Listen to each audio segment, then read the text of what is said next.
परमात्मने नमः। आज श्रीमद्भगवद्गीता पंचदशोऽध्यायः। श्रीभगवानुवाच ॐ न तद्भासते सूर्यो न शशाङ्को न पावकः यद्गत्वा नानिवर्तन्ते तथां परमं मम।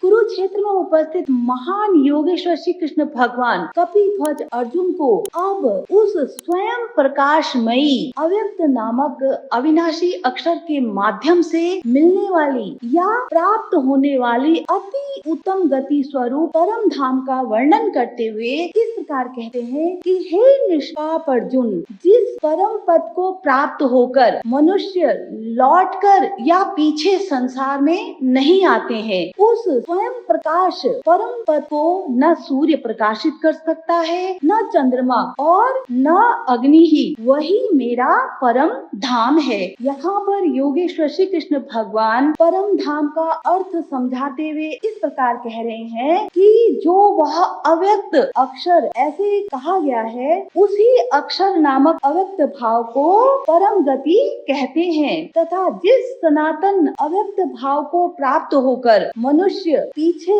इस संसार में नहीं आते हैं, वही मेरा परम धाम है। इसलिए यह निश्चित रूप से मानी हुई बात है कि अपने नित्य निरंतर उस अव्यक्त नामक अविनाशी अक्षर के ज्ञानाध्ययन के द्वारा मनुष्य स्वयं प्रकाशमयी परम पद को प्राप्त करते हुए पुनः इस दुख स्वरूप संसार में आने जाने को प्राप्त न होकर या मरने के पश्चात फिर से इस मृत्यु रूप संसार में जन्म न लेकर उस अति उत्तम गति स्वरूप परमात्मा के परम धाम को प्राप्त कर लेता है। इसमें कोई भी संदेह या संशय नहीं है। ओम हरि ओम तत्सत, हरि ओम तत्सत, हरि ओम तत्सत।